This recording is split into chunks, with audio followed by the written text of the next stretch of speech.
a seat. All right, yeah, have a seat. Get that young lady a microphone next time. I could hear her. You probably could hear her too. That's why we have our children join us for worship. They go to Bible class right now. So kids, kindergarten through fourth grade, you can head out. Miss Tammy's right there waiting on you. But that's why I could hear Emma singing too. She was singing at the top of her lungs. So, oh man, it feels good to be in a room with people in here singing again.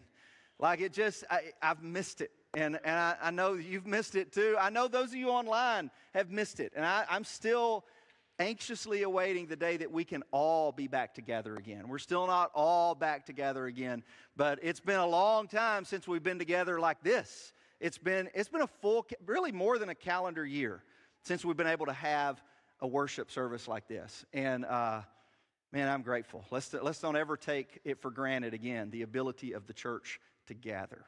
So thank you for being with us this morning. Those of you online, thank you for being with us as well. You know, last Easter, these pastel pants were wasted because you couldn't see them. I had them on last Easter, but I was preaching from my kitchen table, and you were watching from your kitchen table. And it was just a surreal moment, really. And I'm going to talk about that in the message today, just this surreal moment. But I had a video that I was going to share last Easter, but we did the whole service from our houses. Like Scott did worship from his house, and I preached from my house, and we filmed it all in these different parts and everything. So we didn't really know how to do the technical part, get the video shown. So anyway, I ended up saving it for this year, and I'm glad I did, because it's the perfect metaphor for everything we have been through together over the last year. It's a church Easter service, like a pageant, Easter pageant, if you will. And they got some guy playing Jesus, and they got guys dressed up as the soldiers, and they're reenacting the resurrection. I have no idea where this church is. I have no idea the name of it or when this happened or anything, but they're reenacting the resurrection. They got a soloist and they got a choir, and it's this big, huge production. And things go horribly, horribly wrong. So it's the perfect analogy for 2020 and 2021. I want you to watch. It's about a 1.5-minute video. So the first 30 seconds, it's filmed in the audience on an iPhone, so it's kind of hard to tell what's going on. But the first 30 seconds is a little bit dark, and then you'll be able to kind of see what happens here. But watch this. Pharisees and Sadducees were glad his voice was silenced as they took front stage to everyone's applause. God had not forsaken his own son. The hour of vindication dawned. The breath of life blew through his grave. He rose up from his bed and left his shroud untouched by movement. Then he walked right toward the door to stake his claim. A peal of thunder rent the skies. Lightning forked its jagged edge right through the clouds to where the soldiers lay. The earth began to quake and yawn. God shook the ground, the stone was gone, and Jesus walked triumphant. Go get it, go get it.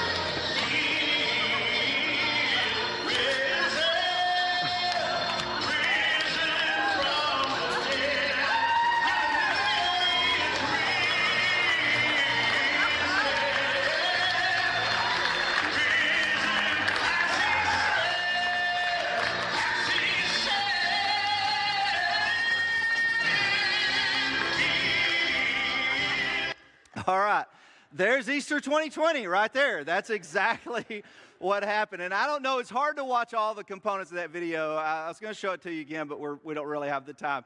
You'll have to go back and watch it. Flaming Tube on Easter. That's the YouTube. Flaming Tube. It only has 100,000 views. It really needs more. You're kind of watching all the commotion going on, and it slowly dawns, like the deacon of pyrotechnics failed that day, and it slowly dawns on them that this is not part of the show. The church is on fire, like the tomb is on fire. You can see it in the audience. It kind of dawns on them. it dawns on everybody except the guy singing the solo. Everybody else, I mean, like you see those people rushing up, they got fire extinguishers.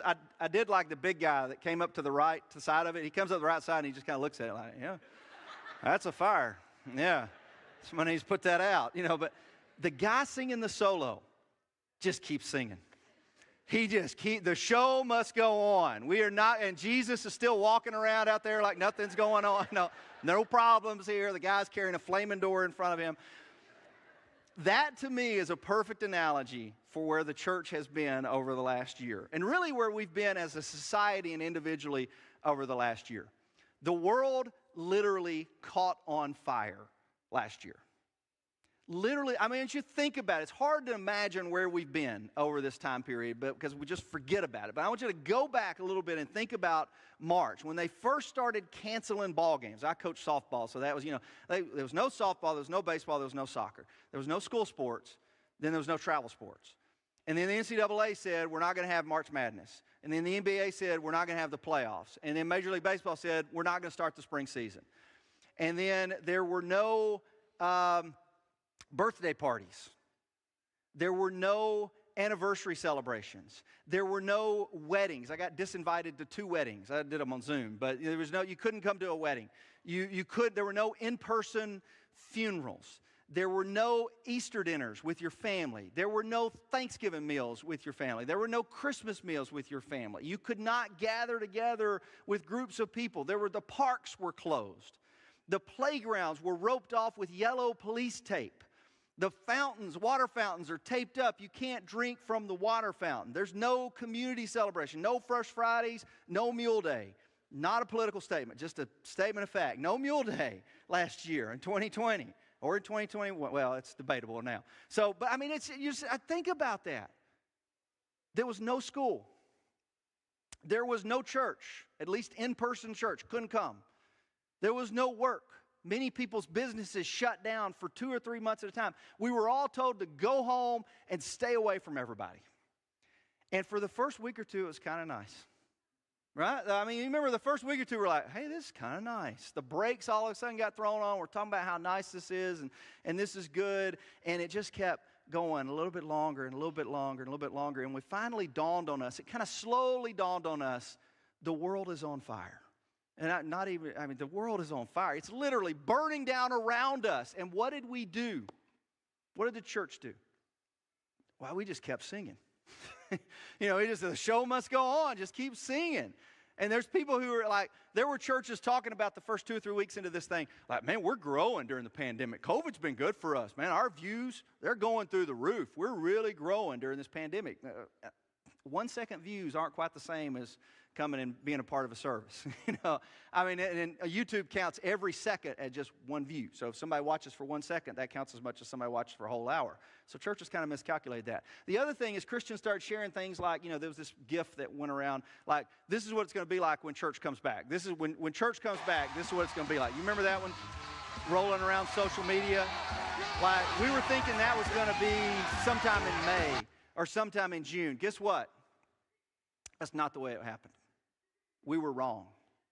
And I know we're still in the middle of it, so my analogy is a little bit limited there, but we were wrong.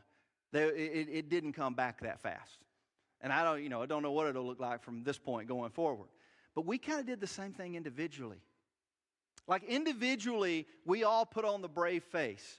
We all said, like, hey, I'm doing great. We were posting stuff on social media. We were making the jokes, posting the funny jokes and all that kind of stuff and, putting the smile on and everything's fine. It's kind of been good. COVID's been good for us. It was a good reset and all that. But the longer it went on, and then the resurgence in the winter, and then 2021, and it didn't quit. Like we all naively thought, man, when the calendar flips, we're done. Like, y'all remember celebrating? Like, oh, thank goodness 2020's over. Pandemic's over now that it's January 1, because it can't survive in 2021. And like the longer it went on, the tireder we got.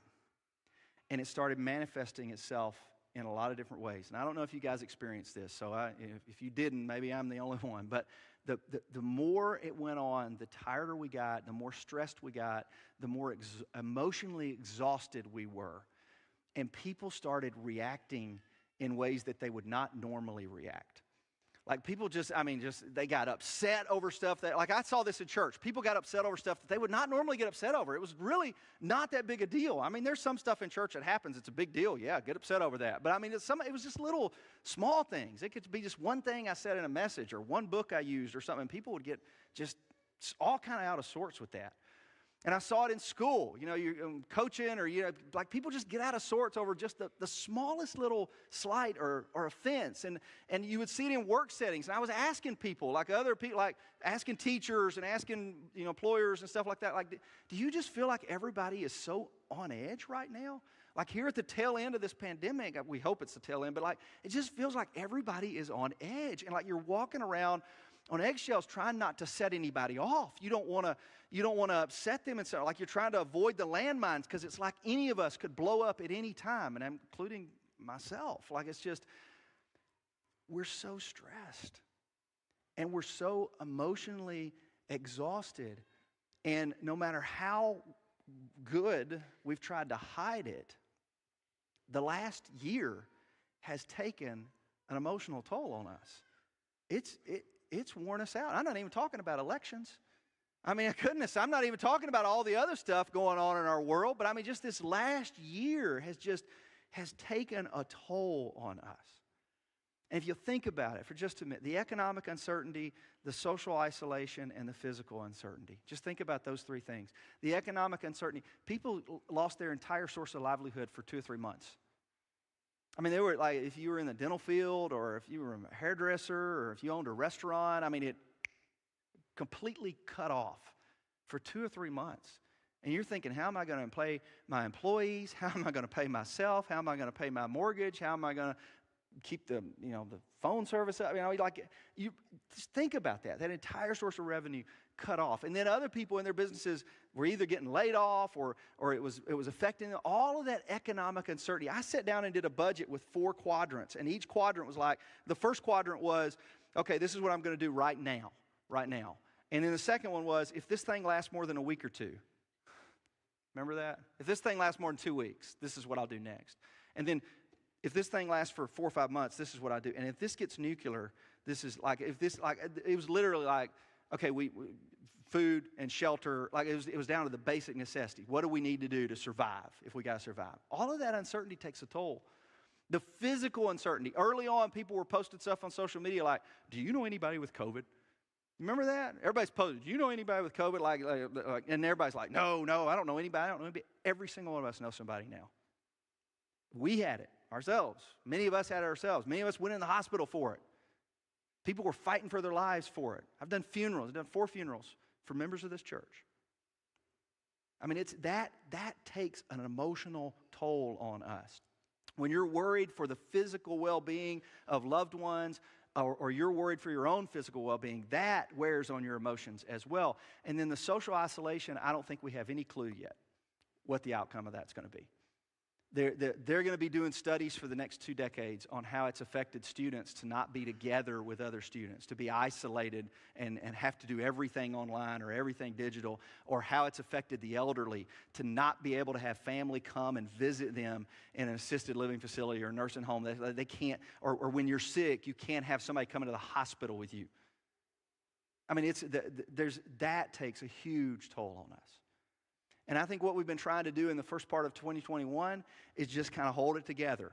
And some of us have done really good, and some of us have not done so good. And my therapist said it's like trying to hold a beach ball down. Okay, like you got all of these emotions. You try to hold a beach ball underwater. You can do it. But you can feel the beach ball fighting you, right? You can feel it trying to burst through the surface. And when you're trying to hold your emotions down, all of that anxiety and that stress and the fear and all that, you're trying to hold all that down.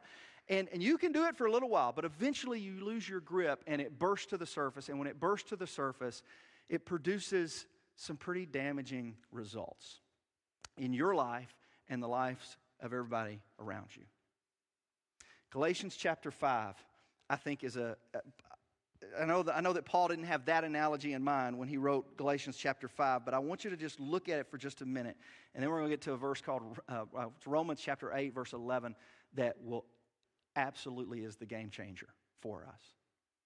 But if you feel like you've been wrestling with that, like I've been holding the beach ball underwater while above water, trying to keep the smile and keep posted and keep saying I'm doing fine when everybody asks if I'm doing fine, but I'm just trying to keep the emotions down because I'm scared of what's going to happen when it bursts to the surface. And the advice I got was, you can only do it for so long. Eventually, you're going to have to let it come to the surface. And you can let it come to the surface violently, or you can let it come to the surface in a healthy way. But eventually, you're going to have to determine that you don't have the capacity within you to keep holding it down.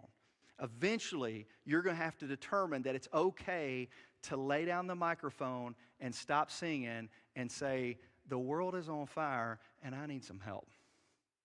It's okay to stop the show. It's okay to stop the show and say, I need some help. I need God in my life. Here's the way Paul talked about it in Galatians chapter 5, starting in verse 14. He talks about the entire law is fulfilled in keeping one command, love your neighbor as yourself. If you bite and devour each other, watch out or you may be destroyed by each other. So I say, walk by the Spirit, and you'll not gratify the desires of the flesh. For the flesh desires what is contrary to the Spirit, and the Spirit what is contrary to the flesh. They are in conflict with each other, so that you are not to do whatever you want. But if you are led by the Spirit, you are not under law. Now, he talks about the same thing in Romans 8, but what he's talking about is we have two competing natures inside of us. We have a fleshly nature, and we have a spirit. So we have a sinful nature and a spirit, and those are always competing inside for us. They're competing for our attitudes, our actions, our thoughts. They're always competing. And when we are stressed, which one do you think wins?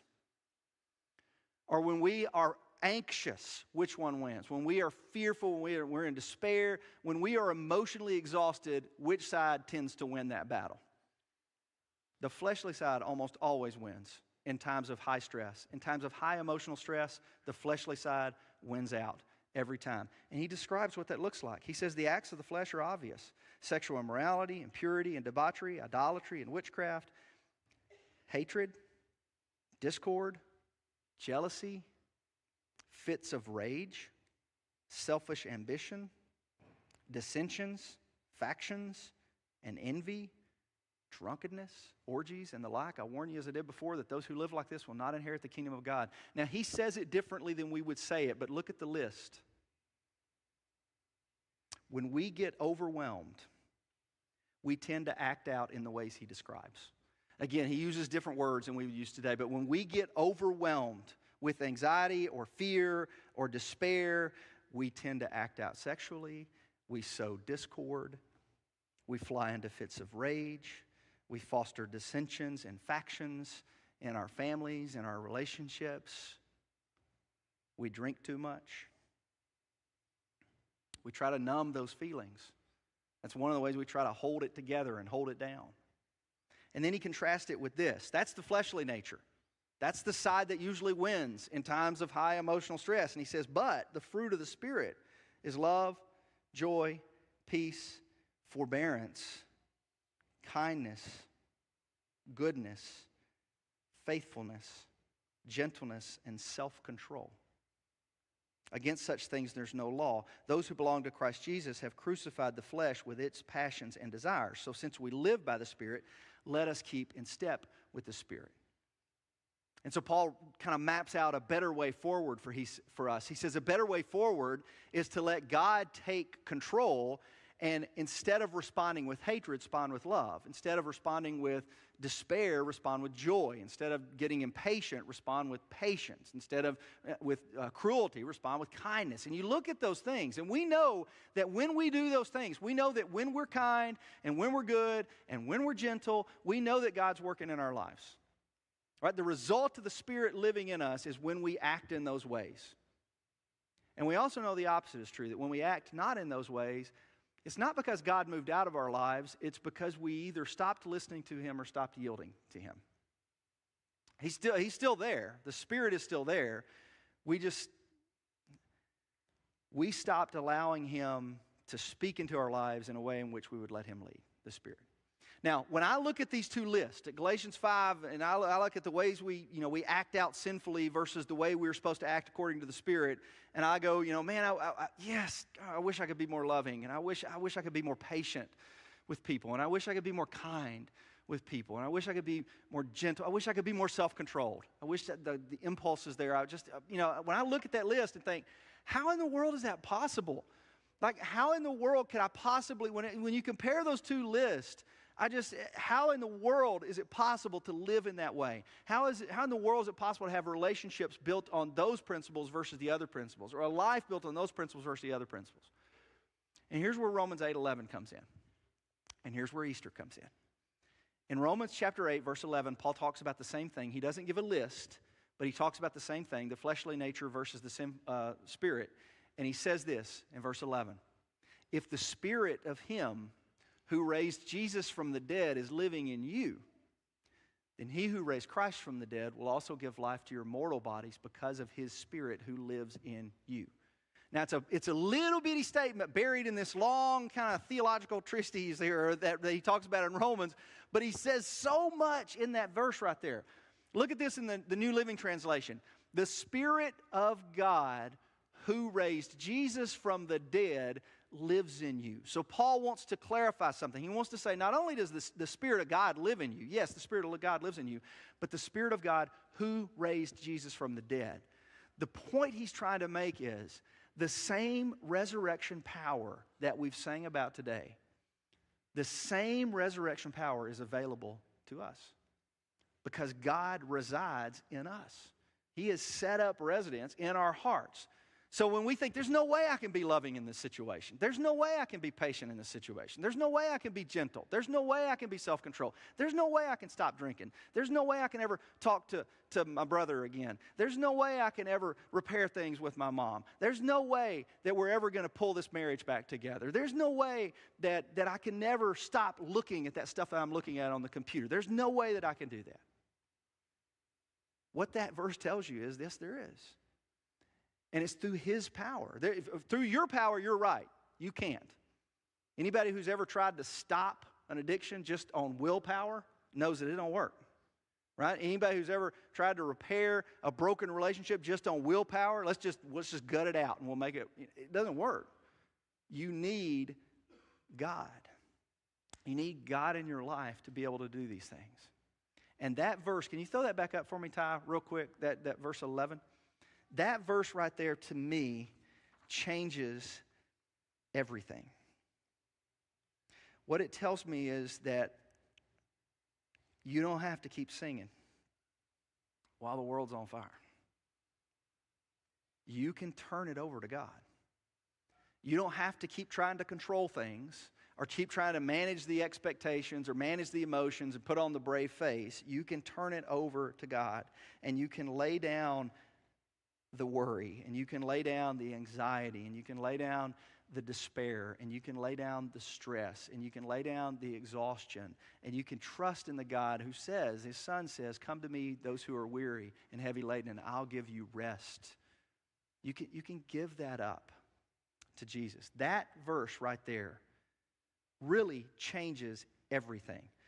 If you've got time, take a picture of it or mark it in your Bible or something and spend some time wrestling with that thing right there. Because what it tells us is that we're not just ordinary human beings walking around. We have the Spirit of God living in us. The result of the resurrection, we all know the story of the resurrection. That's powerful. But it's not just an event that happened in history. The result of the resurrection is we have access to the same power if we would only yield to God's Spirit. So here's why I wanted you to hang on to the Connect cards. I'd like you to fill those out now. And I want to talk to a couple different people as you're doing that. The band's going to come back out. We're going to close with Graves to Gardens because Graves to Gardens is what I just preached. Listen to the lyrics of this song. It's what I just preached. We can take our weaknesses and give them to God, and He will turn our graves into gardens. But on that Connect card, and there's all the ways you can fill it out on the screen. If you have never accepted Christ as your Lord and Savior, if you've never been baptized into Jesus, I want to, I'll talk to two different groups here. Okay, one is I've never been baptized into Jesus, but I am a believer. So I do believe Jesus is the Christ. For whatever reason, I've never taken the step of baptism. If you believe Jesus is the Christ, you are ready to be baptized. You're ready to surrender your life to Him. And on the back of that card, there's a box that says, I want to be baptized. I would encourage you to mark that box that says, I want to be baptized. And one of our pastors will follow up and we'll schedule a time for your baptism. We can do it today if you want to do it today, but the water's cold. But that's okay. I don't care. You know, we'll jump in today if we need to. But just mark, I want to be baptized. All right? If you're somebody that says, I do want to do that, but I got a whole lot of questions. There's some stuff I don't understand, or there's some stuff I'm still trying to work through and all that. There's a box on there that says, I want to speak with a pastor. If you'll mark that, then one of our pastors will call you this week and set up a time to talk and answer any questions. I had one of our elderly members at the end of first service stopped me. He said, if anybody marks that box and you run out of pastors, I'd be happy to meet with them. And there's a whole church of people that'd be happy to meet with you and talk about what Jesus means and faith and what it means to follow Him and all that. The promise of baptism includes the promise of the Spirit. That's when God sets up residence in our life, is through baptism. So I want to invite you to think about that. If you're not baptized, I want to invite you to think about either making a decision to go ahead and be baptized or making the decision to talk to somebody about it. At least talk to somebody about it. You haven't got anything to lose there. The second group that I would talk to is those of you that are already baptized and already believers and you have a strong faith. Man, you just gotten disconnected. And that's pretty much all of it. Just gotten a little disconnected and a little out of sorts. And if you're ready to get connected, there's a box in there called Growth Track, and that's what that's about. You mark that box, and we'll take you through a growth track that helps you get connected to this church and find a place to serve and find a group to be a part of. All right. The last box on there is prayer request, and anything you want to put there. So anything in that prayer request that we could be praying for specifically for you, if it's confidential, just write confidential in it so it'll only go to our pastors. But if you're okay with the whole church praying, then leave it in there, and Sherry sends that out on our family news email every week. I want to say a word of prayer for us. These guys are going to close us with a song, and we'll use this song as a prayer too. So I'm not going to stop the prayer. We'll just go, the song continues the prayer. So let me start it. God, I'm thankful for the resurrection. I'm thankful that you defeated sin and death. And I pray that you would help all of us to realize the power we have living within us. That we do not have to give to our fleshly desires. We do not have to keep holding the beach ball down and holding the emotions down and trying to control everything on our own. We can actually admit our failings and weaknesses to you. We can give those things up to you, and you will take those weak parts of our life and turn them into something beautiful. You turn graves into gardens. You did it 2,000 years ago, and you're still doing it today.